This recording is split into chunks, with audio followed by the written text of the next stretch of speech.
cerita kali ini aku akan menceritakan seorang ibu yang ditinggal suaminya dengan berlatar kekurangan ekonomi. Dia selalu dibenci oleh masyarakat dengan alasan yang tidak masuk akal. Sebelumnya, Assalamualaikum warahmatullahi wabarakatuh.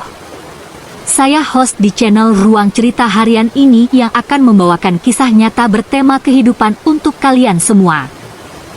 Kalau kalian terhibur dengan kehadiran saluran ini, subscribe dulu dong dan tolong anggap cerita ini hanya sekedar hiburan dan pelajaran. Semoga penonton setia semua mendapatkan hidayah untuk kita semua. Jika ada kesamaan nama dan tempat, itu mungkin hanya kebetulan saja. Ambil baiknya dan buang buruknya. Oke, selamat menikmati vlog dan kumpulan cerita dan kisah nyata dari saluran Ruang Cerita Harian. Yuk mulai ceritanya. Di sebuah desa kecil yang dikelilingi sawah dan perkebunan, hiduplah pasangan suami istri, Pak Rudi dan Bu Siti. Mereka tinggal di rumah kayu yang sudah mulai lapuk, berdiri di lahan sempit di pinggiran desa. Kehidupan mereka jauh dari kata berkecukupan.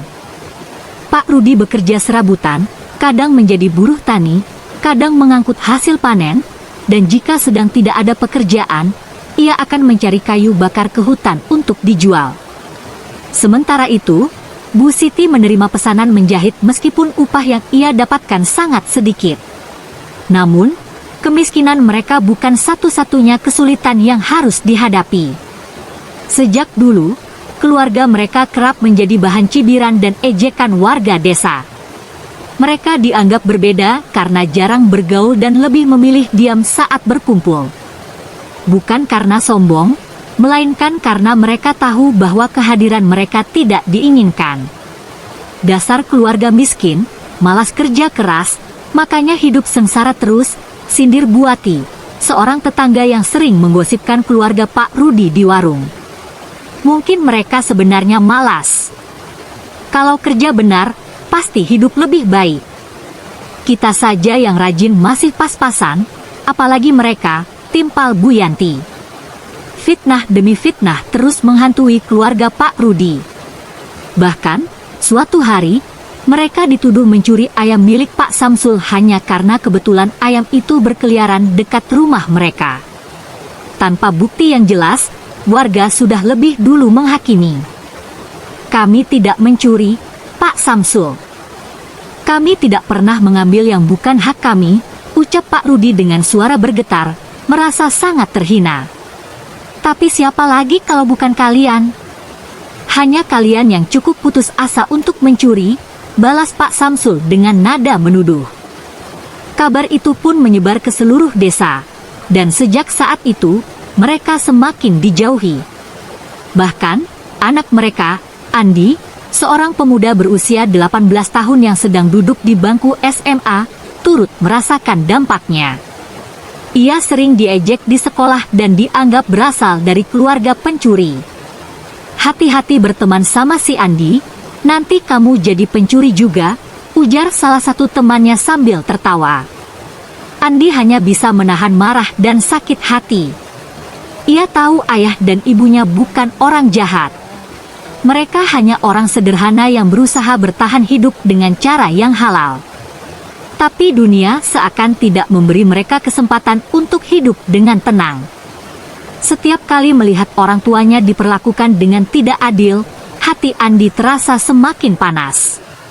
Ia ingin membela mereka, ingin berteriak dan mengatakan kepada semua orang bahwa mereka salah. Tapi apa daya, ia hanya seorang anak muda tanpa daya di tengah lingkungan yang sudah memandang rendah keluarganya sejak lama. Dalam kesedihan dan keputusasaan, Andi berjanji pada dirinya sendiri. Aku akan membuktikan bahwa kita bukan orang yang hina. Aku akan membuat mereka menyesali semua yang telah mereka lakukan kepada kita, bisiknya dalam hati. Maka, sejak hari itu, Andi mulai berpikir keras. Ia tidak bisa hanya berdiam diri dan membiarkan orang tuanya terus diinjak-injak. Ia harus melakukan sesuatu. Ia harus bekerja keras dan membuktikan bahwa keluarganya layak dihormati. Namun, jalan menuju keberhasilan tidak pernah mudah. Setiap usaha yang Andi lakukan selalu menemui rintangan. Ia mencoba berjualan kecil-kecilan di sekolah, tetapi tidak ada yang mau membeli darinya karena ia dianggap anak pencuri. Ia melamar pekerjaan di beberapa toko di desa, tetapi tidak ada yang mau menerimanya karena latar belakang keluarganya. Hidup seolah tidak memberi ruang untuknya bertumbuh. Tapi Andi tidak menyerah. Ia tahu bahwa jika ia berhenti sekarang, itu berarti ia membiarkan orang-orang yang menghina keluarganya menang. Suatu malam, saat ia melihat ayahnya pulang dengan wajah letih dan tangan penuh luka akibat bekerja keras seharian di sawah orang lain, Andi semakin yakin. Ia harus mencari cara lain untuk mengubah nasib keluarganya. Tidak peduli seberapa sulit, ia akan terus berjuang. Dengan semangat yang baru, Andi memutuskan untuk mencoba usaha yang lebih besar. Tapi apakah ia akan berhasil? Ataukah ia akan terus menghadapi kegagalan demi kegagalan? Setelah malam itu, Andi mulai menyusun rencana. Ia tidak bisa bergantung pada orang lain. Jika desa ini sudah terlanjur memandang rendah keluarganya, maka ia harus mencari cara untuk membuktikan bahwa mereka salah. Dengan tabungan seadanya yang ia kumpulkan dari uang saku dan sedikit pemberian orang tuanya, Andi mencoba membuka usaha kecil-kecilan. Ia memulai dengan berjualan gorengan di depan rumah, berharap bisa mendapatkan sedikit penghasilan. Namun, usaha itu tak berjalan mudah. Warga desa yang sejak awal sudah memandang rendah keluarganya sengaja tidak membeli dagangannya. Beberapa bahkan berbisik-bisik ketika melewatinya. Si Andi sekarang dagang gorengan? Jangan-jangan minyaknya bekas. Hati-hati saja, ujar salah seorang ibu-ibu dengan sinis. Meskipun hatinya sakit, Andi tetap bertahan. Ia berusaha menjajakan gorengannya ke sekolah, berharap teman-temannya mau membeli. Namun, bukannya mendapatkan pelanggan, ia malah semakin diolok-olok. Hahaha, anak pencuri jadi tukang gorengan sekarang, teriak seorang siswa, disambut tawa teman-temannya. Andi menahan marah, tetapi ia tidak bisa melawan. Jika ia terpancing emosi, maka warga desa akan semakin menganggap keluarganya buruk. Dengan sabar, ia merapikan gorengannya dan pergi dengan kepala tertunduk. Namun, kegagalan itu tidak membuatnya berhenti. Ia mencoba usaha lain, kali ini dengan menjual pulsa dan paket internet kecil-kecilan. Ia berpikir bahwa di zaman sekarang, hampir semua orang membutuhkan pulsa. Sayangnya, usaha ini pun tak berjalan mulus. Karena namanya sudah tercemar, orang-orang enggan membeli darinya. Beberapa bahkan menuduhnya mencuri saldo pulsa ketika ada yang mengalami masalah dengan pengisian. Aku top up di tempat Andi, tapi pulsanya nggak masuk. Jangan-jangan dia tipu aku, ujar seorang pemuda di warung kopi desa. Padahal, itu murni kesalahan sistem, tetapi siapa yang mau membela Andi? Satu persatu usahanya gagal.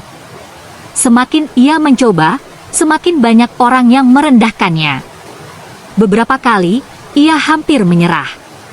Ia mulai berpikir, apakah benar kata orang-orang bahwa keluarganya memang tidak ditakdirkan untuk sukses? Namun, setiap kali ia melihat ayah dan ibunya bekerja keras meskipun terus dihina, semangatnya kembali menyala. Ia tidak boleh menyerah. Ia harus menemukan jalan lain. Suatu hari, Andi menemukan peluang baru. Ia melihat ada tren berjualan online yang mulai berkembang. Berbekal sebuah ponsel tua miliknya, ia mencari informasi tentang bisnis online. Ia mulai mencoba berjualan barang-barang kecil seperti aksesoris dan pakaian melalui media sosial. Tapi lagi-lagi, warga desa tidak mendukungnya. Mereka bahkan menertawakan ketika melihat Andi sibuk dengan ponselnya. Sekarang si Andi jadi orang kota? Sok-sokan jualan online, cibir salah satu warga. Namun, kali ini Andi tidak peduli. Ia tahu bahwa jika ia ingin berhasil, ia harus keluar dari lingkaran negatif ini. ia mulai mencari pelanggan dari luar desa, menggunakan media sosial untuk menjangkau orang-orang yang tidak mengenal latar belakang keluarganya. Awalnya, dagangannya sepi. Tidak ada yang membeli. Ia bahkan harus menjual barang dengan harga modal hanya agar ada yang mau mencoba. Namun, perlahan-lahan, pesanan mulai datang. 1, 2, hingga 5 orang membeli barang darinya. Meskipun keuntungannya kecil, Andi merasa ini adalah titik terang. Namun, cobaan belum berakhir. Saat warga desa mulai melihat bahwa ia mendapatkan pesanan dari luar, mereka semakin iri. Beberapa bahkan mulai menyebarkan fitnah baru. Hati-hati beli barang dari Andi, nanti ketipu. Barangnya pasti palsu, ujar salah seorang ibu-ibu di desa. Namun, kali ini Andi lebih siap. Ia tidak membalas, tidak peduli, dan hanya fokus pada usahanya. Ia tahu bahwa jika ia ingin sukses, ia harus belajar mengabaikan mereka.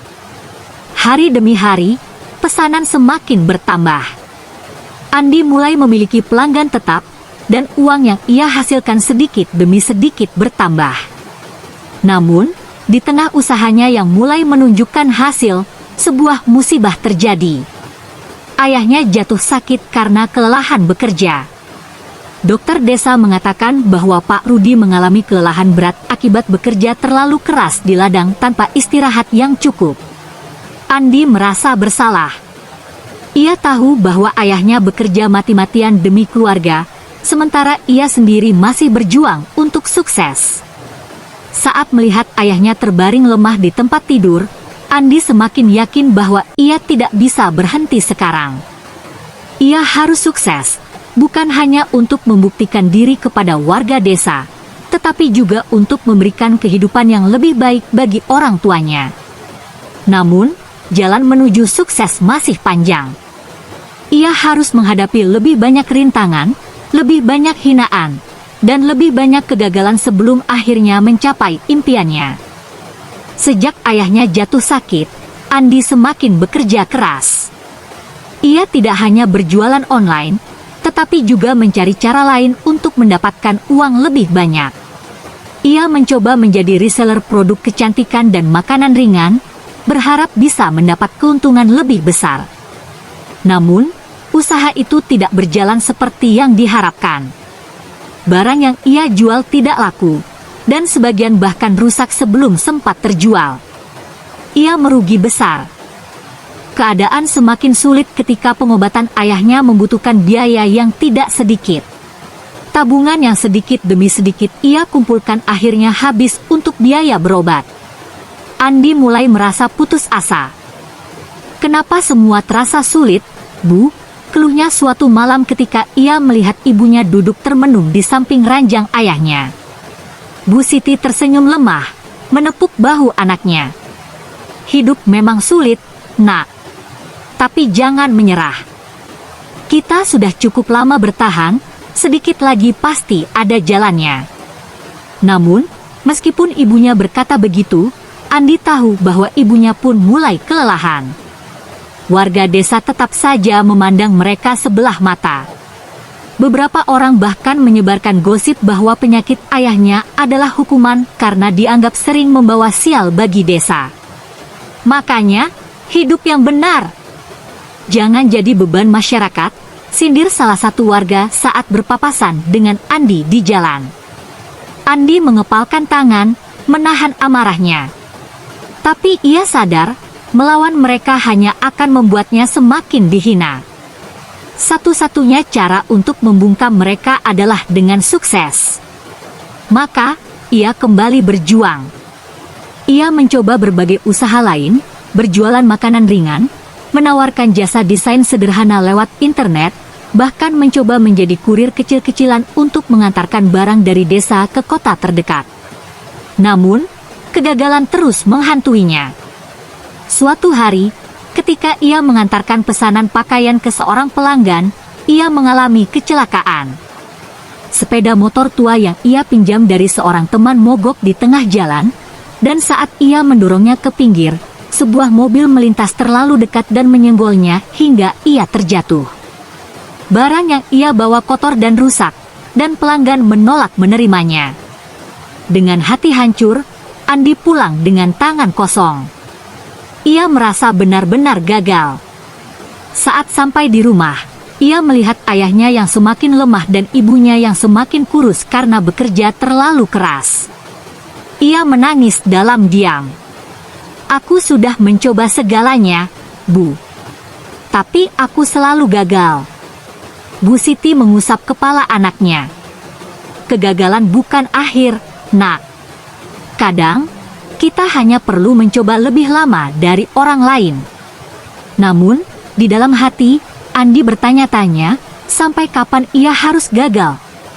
Sampai kapan ia harus bertahan di lingkungan yang terus menindas keluarganya? Dalam keputusasaan, Andi hampir menyerah. Ia berpikir untuk pergi dari desa dan mencari kerja di kota. Namun, ia tidak bisa meninggalkan ayah dan ibunya begitu saja. Lalu, suatu malam, sebuah ide muncul di kepalanya. Jika ia tidak bisa sukses di desa ini, maka ia harus mencari pasar yang lebih luas. Ia harus berpikir lebih besar. Malam itu, Andi mengambil ponselnya dan mulai mencari cara agar bisnisnya bisa berkembang lebih jauh. Ia tahu bahwa ini adalah kesempatan terakhirnya. Jika kali ini ia gagal lagi, ia mungkin benar-benar harus menyerah.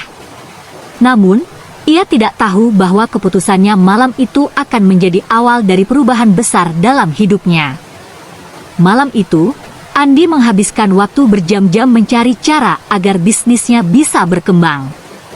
Ia menemukan banyak informasi tentang strategi pemasaran digital, cara menarik pelanggan, hingga teknik branding.